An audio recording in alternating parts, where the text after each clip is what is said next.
What's up, y'all? This is Brave, and I'm back with another review of Ready to Love. This is season 10, episode 8.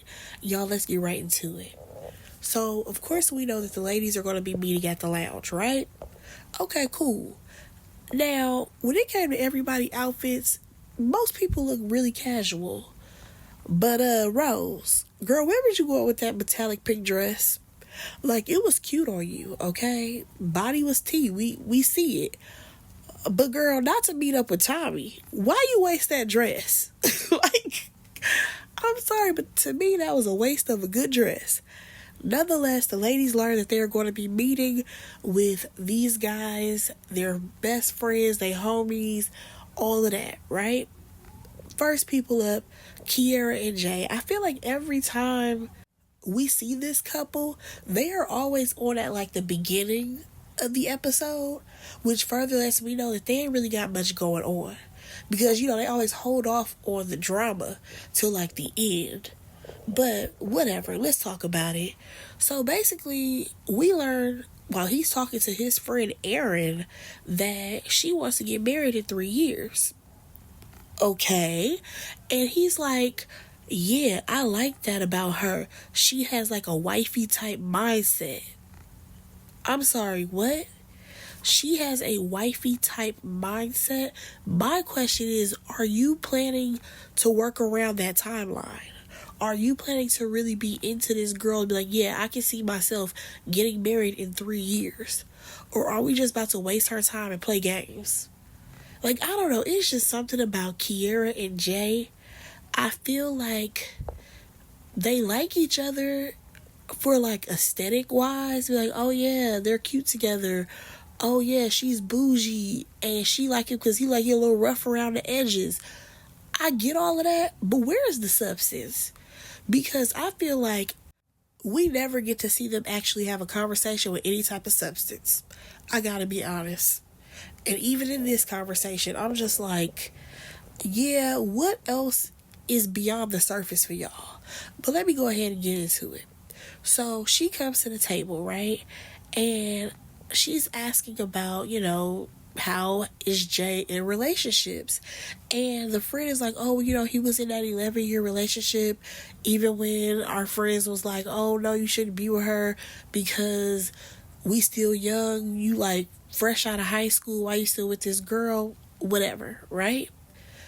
And here's my thing. That's cute and all.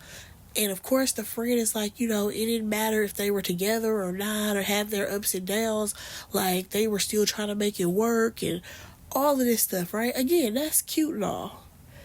But I want to know, how has Jay been within these past 2 to 3 years after that relationship? Because let's be completely honest, a lot of people who got married after high school, it seems like they've been low-key stunted.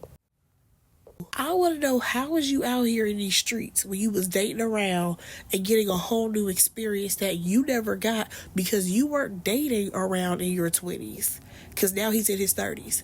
You were not dating around. You were with your one person, or at least that's what you like to make it seem like. You've been loyal this whole time.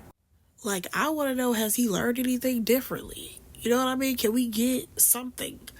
I feel like we don't get nothing out of their conversations.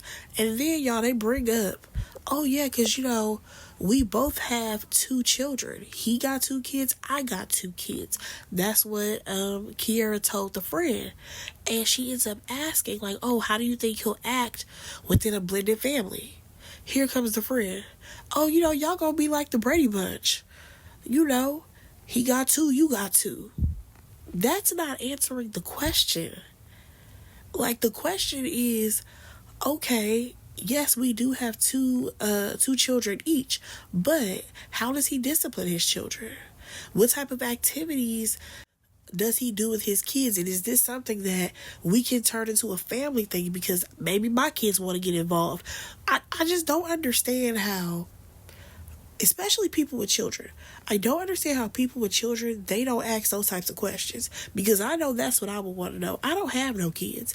But if I have kids and you have kids, I think we do need to talk about possibly blending these families.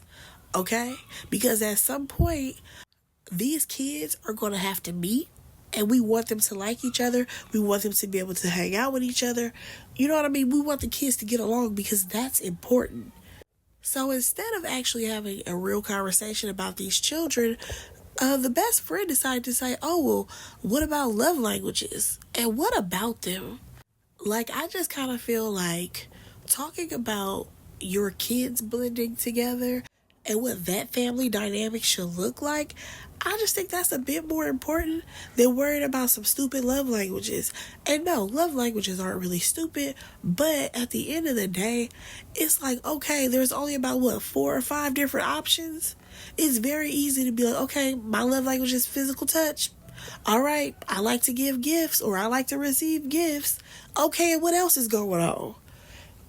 I'm sorry, but these two, they low-key bore me, okay? Moving on, we see Tay, and I can't lie, every time I see her, I just think of Angela Simmons. Am I the only one who sees it? But let's get into the date. Now, she is going to meet Cisco's friend Zach, right? Now, here's the thing. We coming out the gate swinging because she's like, I'm already concerned about Francisco's lack of stability. I said, well, baby, you should have hit the door a long time ago. I don't understand why you are still entertaining this man.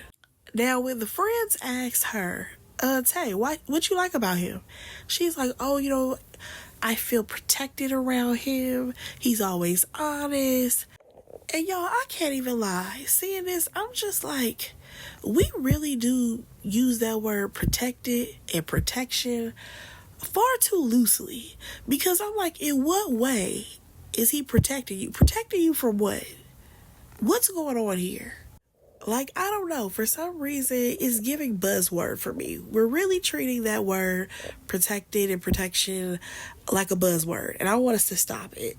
Now, y'all, let's get to it. So, basically, for some reason, Tay said that Cisco had everything that she wanted in a man. And even Cisco had to chime in and say, but a car. Negro.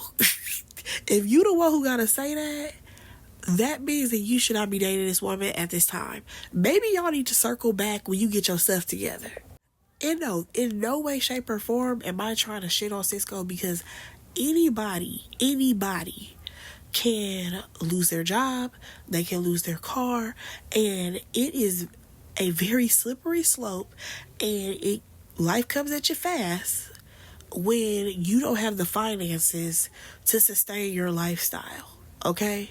And I mean, just even if it's just basic, your basic needs. Now, when it comes to Cisco, I do kind of feel like he probably took this opportunity because the show is going to pay you. I don't know how much they make, but it's going to put a little bit of change in his pocket. It's some exposure for him. And I get it. Especially if you're struggling, you can be like, okay, cool. That can kind of help me in the right direction. However, Cisco, for this type of show, the women are going to give you a side eye because they're looking for a particular type of man. While you are kind of in your struggle era, that's not exactly who they looking for. You know what I'm saying? Especially not Tay. And she goes on to explain that because she's like, where I am right now in life, like, I need a partner that basically can match what she doing, okay? And honestly, I can't knock her for that. Especially if you are a person who, I can't remember what her story was because, again, this was a long time ago. But didn't she do something like she was like the first one to do something, or in her field she's done something special? Whatever it is, like, at this point in her life, she wants a man, but she also wants a man with a plan, okay? And the one who's going to execute. And also, he has some money in his pocket. Cisco is struggling right now, okay? Now, like I've said before in my reviews, I personally feel like Shanice would be more understanding to him, but he didn't want Shanice. And when it comes to Tay, why did one of those friends that he had sitting there have the audacity to be like, yeah, because, he felt some type of way by your response to hearing about his living situations? Excuse me, what was she supposed to do? Like, be like, oh my gosh, you're living in like a 1-bedroom shack? You can come move in with me. We not doing that. What did y'all want that girl to do? She is, first of all, she is in her, what, mid-30s? And she getting it on her own? Honestly, why should she put up with a Francisco? Okay, he can have a good heart. But sir, your pockets are empty. So that's not going to work. But then we got these friends who are like, yeah, but you bring something out of him, like he's going to go harder. I'm tired. I'm exhausted. I don't want to hear about how this woman is going to bring all this out of you. And yes, women absolutely do this for men all the time, every time. They bring something out of a man to make him be a better person. I get all of that. But for Francisco, a lot of his stuff is some self-reflection that needs to happen, as well as him figuring out how can he better himself. I don't think he needs to be in a relationship right now. I really don't. And I think that is one thing that people fail to do. Stop looking for a relationship. Yes, you need love, but I think first you need to go ahead and love yourself and figure out how you can better yourself before you decide, oh yeah, I'm going to get in this relationship. Because I'm sorry, every time I hear this man talk to Tay about how she's, making him go harder and all this stuff, okay, so that means that you have codependency issues. Because now you're depending on this person to always be there to help you push forward. And in some of these things, you need to be pushing yourself. It's not for Tay, it's for you, sir. Now, back into the show. So, basically, Tay does tell them that, she does have another connection. And at the end of the day, with that other connection, aka Khalil, she don't got to worry about these things because he's okay. He's financially secure. We're good over there. But for some reason, she still think that Cisco is in her top. I don't understand why. But nonetheless, I'm over his friends talking about how, he's just done a lot of work on himself and he's going to make it. Well, baby, let him go live at your house for a minute, okay? Let him go crash out on your couch. Because let me tell you where he won't be. He won't be at mine, okay?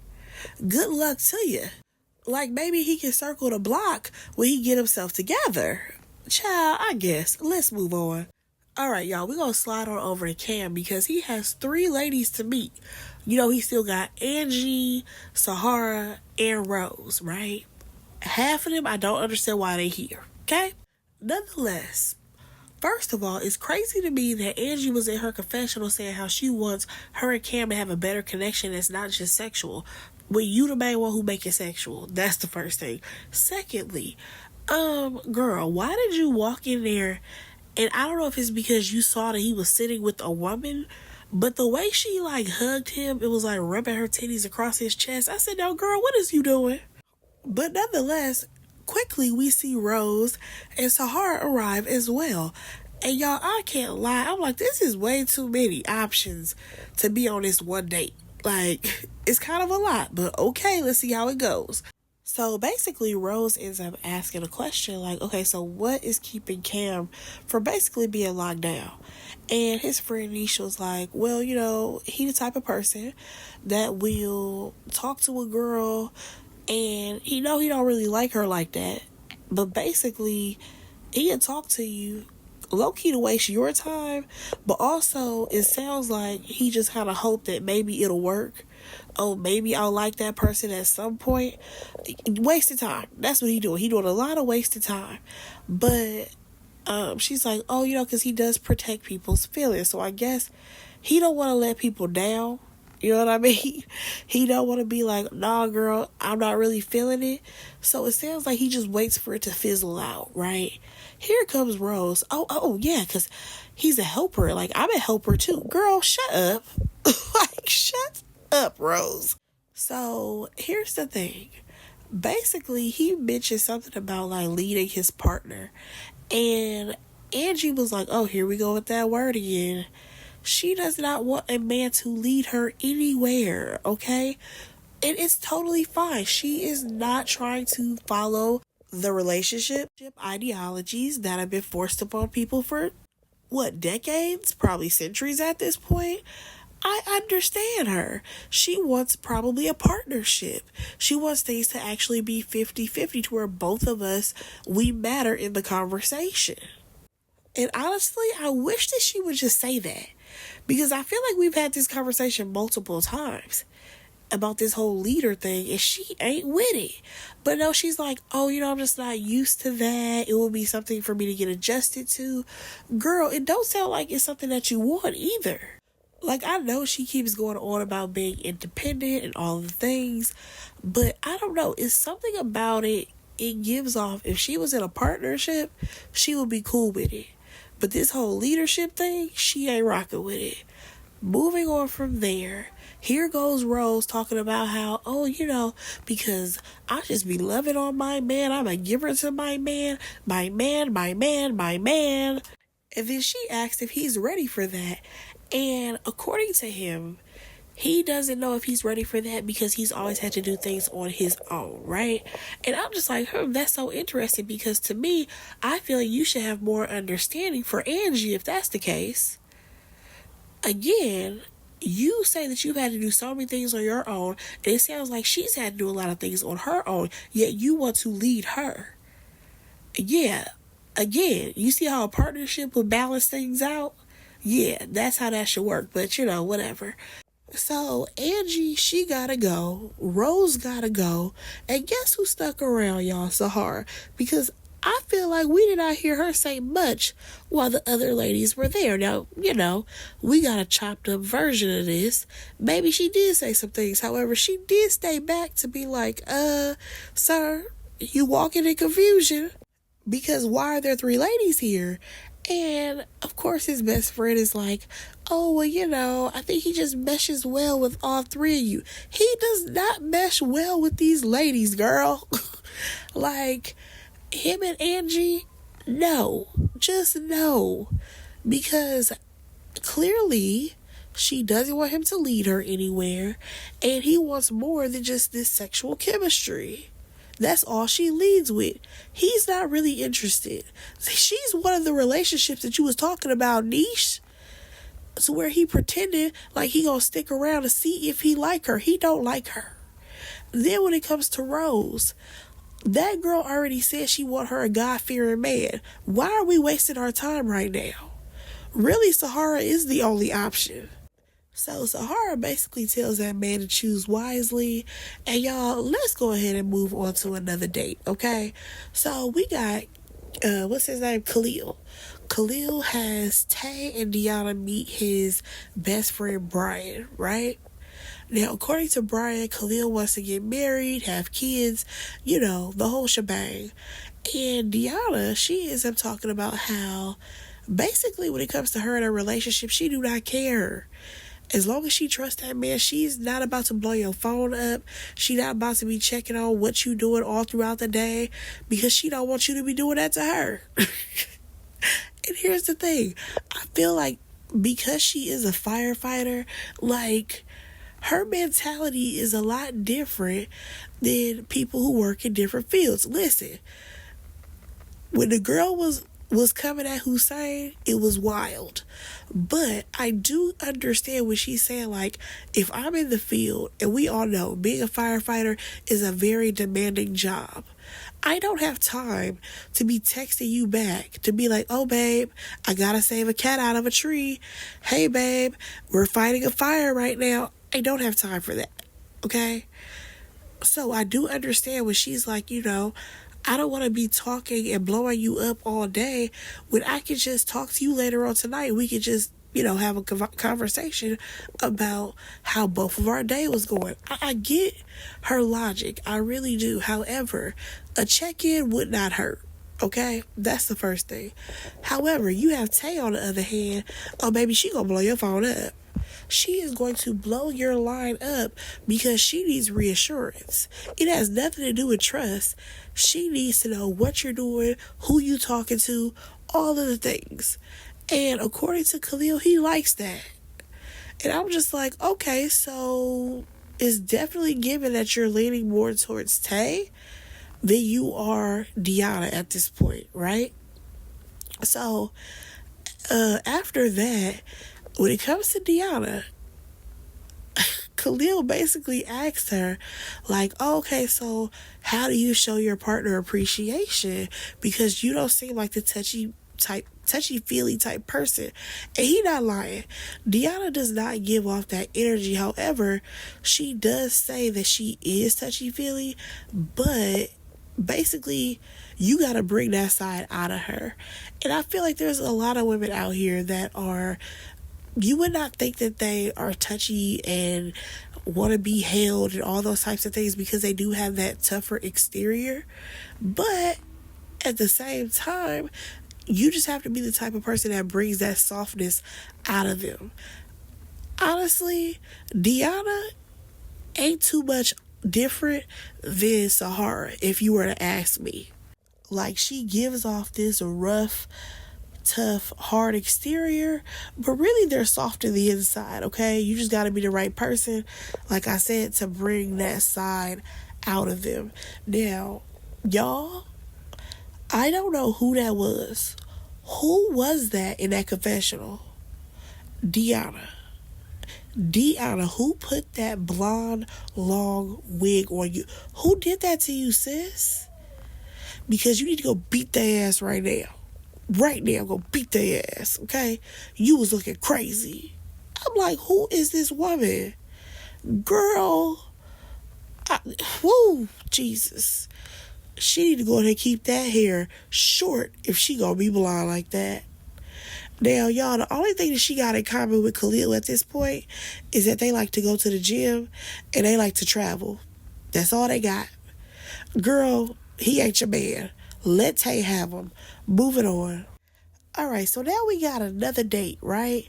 This time it's Deanna and Naeem. She's gonna be his friend Yusef, right?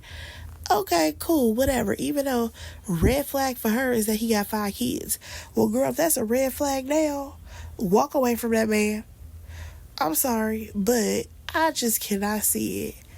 That girl got enough going on as a firefighter. You think she got time to play babysitter to his 5 kids? Don't think so. Even though I still want to know what that age range is. But y'all, out of nowhere, here comes Tay. I said, now hold on. When did they happen? What happened? I'm confused. But then I forgot because they had to run the tape back when he was playing around with her goddamn toes. I'm like, oh yeah, they did go on that one date. So let's get into it. Deanna is like, okay, so what type of man is he? Okay, what kind of woman he go for? What's going on? And this man, his friend Yusef, is going on about how this man, he love his kids and how if you gonna be with him, you also have to love kids because he got so damn many. And that's not what he said, but I just feel like that's the premise, okay? If you gonna be with him, you gotta like kids, especially his kids. But I mean, honestly, if a person got kids, that's probably the expectation anyways. Now, keep in mind, both of these ladies, I think they want children, but what does that look like? Because he already got 5. If you want to pop out 2, baby, now we got 7 kids together. That's a whole lot. Oh, wait, here comes Yusef. Well, me and my wife, we got 7 kids. Y'all, now I'm starting to question. I'm not trying to, really bring religion into this, but is this like a Muslim thing? Like, they like to be fruitful? What's going on? Now, at this point, y'all, Deanna, she's like, okay, well, I've already done this before where I dated a man who had children and it was rough. Like, one of them, the situation was decent. The other situation, it was a hot mess. And I'm just like, okay, well, girl, let's not suffer through this. Why are we wasting our time with Naeem? Just admit, 5 kids is too many for you, and that's okay. Because listen, nobody told that man to have 5 kids by 3 different baby mamas. Now, Naeem is saying how, he's done so much work on himself and how he ain't got no drama. You don't have no drama now because you don't have a woman, okay? Sometimes people, they don't like when a person moves on and are in a serious relationship. You and your baby mamas may be cool right now because you're single. How are they when you have a new woman in your life? You know what I mean? How many times have we seen that's when the drama start, when that person start dating again? Like, we not about to act like that's not a possibility. Now, Naeem is talking a good game about how, when it comes to him and his kids, like, he pretty much got it, okay? Whatever you do is just like a little bonus for the kids. And I'm just like, I don't understand why people, they talk like this. Like, yes, you are taking care of your children. That is great, okay? But also at the same time, if you are dating to marry, okay, because at this point that is what you're doing. You're dating to possibly marry this person, right? Those people having a great relationship with your kids is important. And I mean, not in just the sense of, oh yeah, I mean, I guess that's my daddy girlfriend, we tolerate her. No, we gotta stop with this whole toleration of people, okay? Especially if you are in a committed relationship with somebody.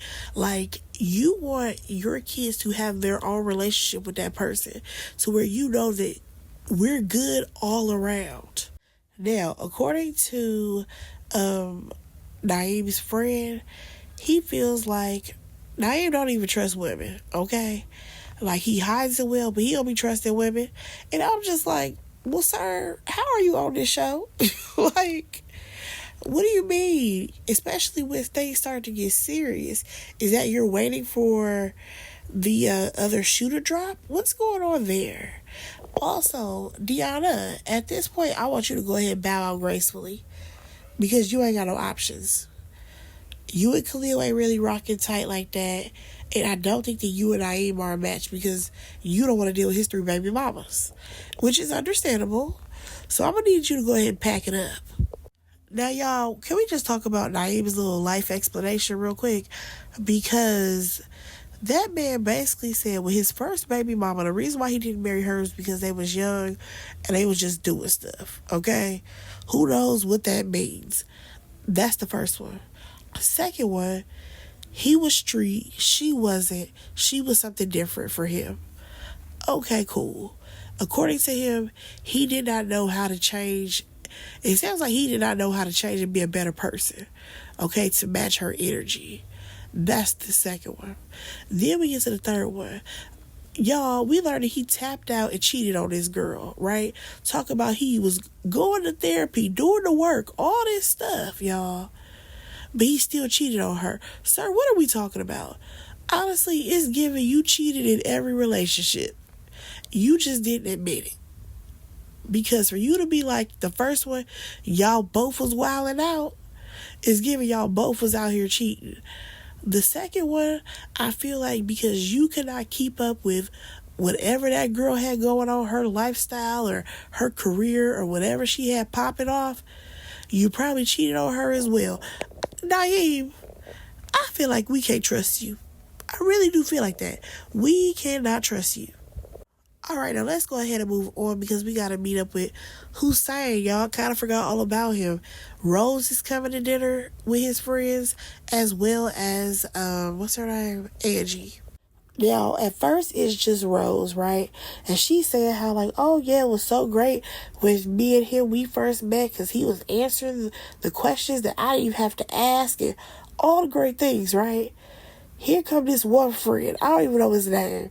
But he's like, okay, well, how are you in the bedroom? Are you conservative? Or, whoa, buddy. I don't feel like that's a question that you need to be asking. Like, I'm sorry. I just kind of feel like, number one, we're on national TV. Number two, you are a friend. I'm dating your homeboy. You don't need to ask me nothing about what I do in the bedroom. Scoot back up off me. So, y'all, here's the thing. Rose actually answered that man question and basically said, I'm willing to do anything for my man as long as we don't bring in a third party. Girl, what? Girl, do you be pegging? Oh, you know what? Let me go ahead and bring it down. Let me bring it down. Because I'm just like, girl, what are you into? And then here come the friend talking about he poly. Sir, this ain't about you. And this woman is like, dude, I don't share, okay? And at the end of the day, never got no complaints. And I'm just like, I know that's right, Rose. So Angie finally shows up, right? Y'all know what I realized? I don't know what it is about Angie, but I feel like every time I see her on screen, I'm like, girl, did you take a shot before you got on camera to calm your nerves?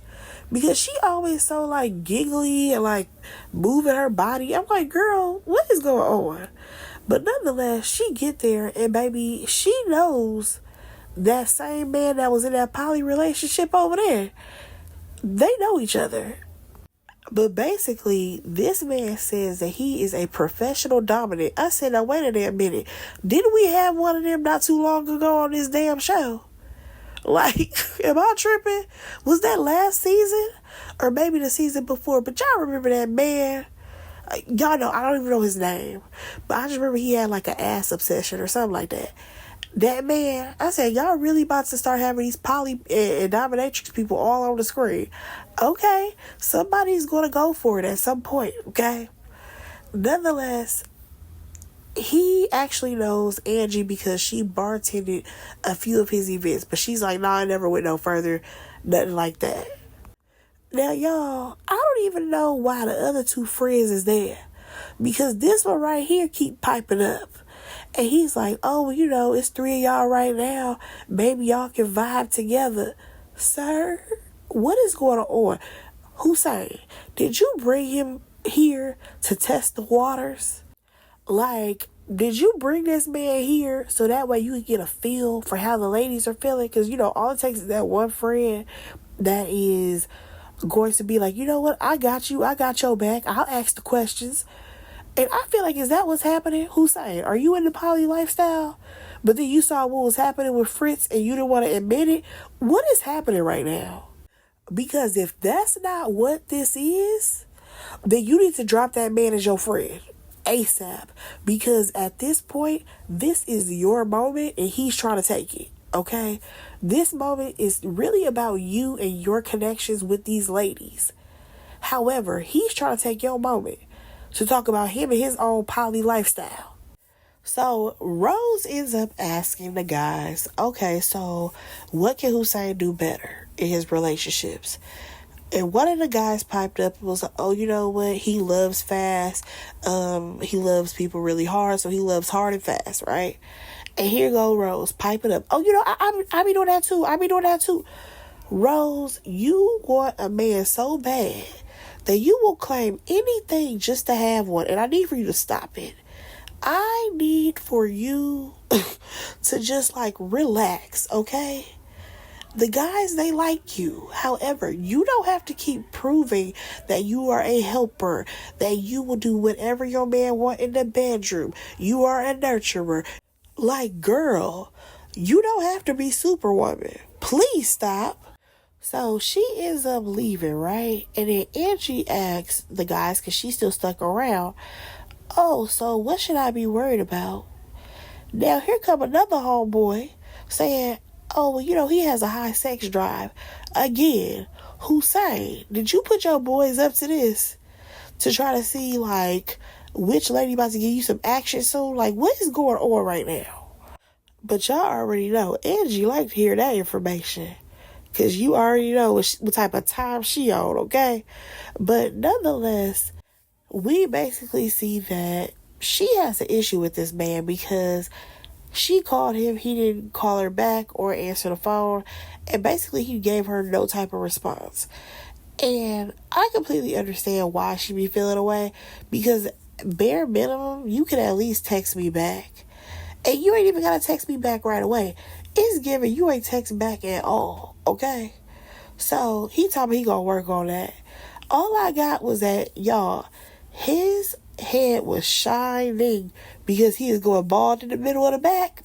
And I'm just like, why is the cameraman still shooting from this angle? Please help the brother out. But nonetheless, after that, the ladies go to the lounge, right? And honestly, I kind of feel like we got the same old, like we always do. The only shockers was that Sahara basically mentioned that her and Jay have something going on. However, she did not meet any of his friends, but maybe they talk on the phone. Who knows? The only other thing was that Angie was saying how she is not ready for Cam to lead her anywhere because she has a lot on her plate, okay?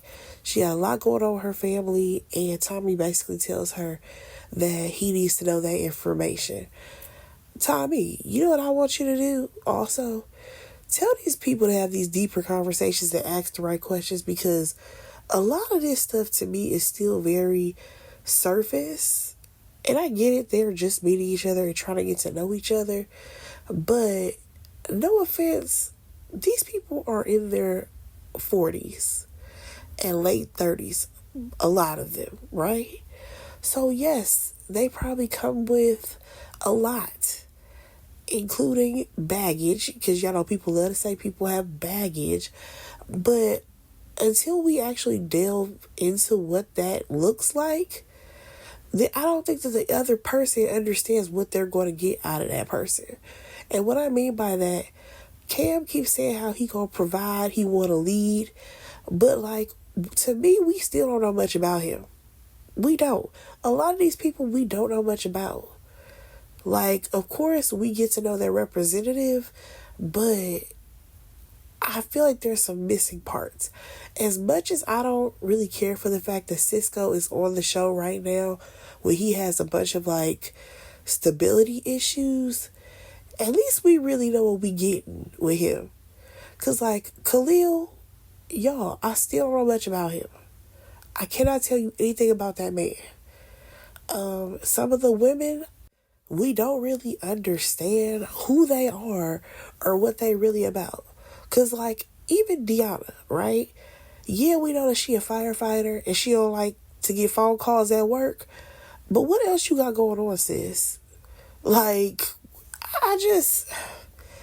y'all, I just feel like Ready to Love needs to be restructured so bad. And I need for them to do it now. Because, like, we've been doing this for 10 seasons. Like, you cannot continue to do the same repetitious thing for 10 years because we're evolving, okay? Life is evolving consistently. So, I'm going to need for them to do better, okay? Let's get to the eliminations. All right, so we actually see Angie meet up with Hussein and Tay meets up with Naeem. Now, when it comes to Angie and Hussein, really, it seemed like she was just airing out her own grievances with this man, because she was like, yeah, you're inconsistent. You're not reaching out to the ladies. No, he's not reaching out to you, because we have not heard Rose complain about any of this. I'm just saying, Rose ain't saying nothing negative about this man. So maybe she does get the phone calls and the text messages that you don't receive, because he's just not that interested. Not trying to be rude, but I feel like that's probably what's happening. That's the first thing. Secondly, we learned that he is actually going to stick around, okay? They still think he's ready to love, even though he's inconsistent. Now, on the other hand, we have Tay and Naeem. And Tay definitely was being extremely nice, like, oh, you're your best friend are so great. Girl, who cares about that? This man has way too many kids, okay? He has way too many kids for any of the ladies here, okay? Nobody is trying to be stepmama to 5 kids. That's absolutely fine, because that is your choice. That is your prerogative. I just feel like, how did Naeem last this long? Because y'all knew that he had 5 kids from the beginning. Like, did y'all just find out that half of those kids are under the age of like 15 or something? I don't understand why he did not get sent home like week 2, week 3. How did he get this far? Well, he ain't there no more, okay? The man got sent home. Y'all, I am ready for the next episode, because we are finally getting to the episode where they go on that little vacation or whatever, and everybody's all in one house. And I feel like that is where we really get to see what these connections look like, and people get to see how their connection is interacting with other people. Because listen, from the preview, Kiera about to be pissed off because Jay is actually showing some type of interest to Sahara, or at least that's what it looks like, okay? Of course, it looked like he was giving her like a little neck massage, and Kiera over there spazzing out. Then we also see that Cam, you keep giving Angie chances, and like your homegirl said, you not interested, okay? You, listen, we can already tell that Angie's a firecracker. So I'm not surprised she was busting windows out people's car. Y'all, we gonna get into it next week, okay? But let me know what y'all thought about this episode. Go ahead and like, comment, and subscribe to my channel, and I will talk to y'all in my next review. Bye, guys.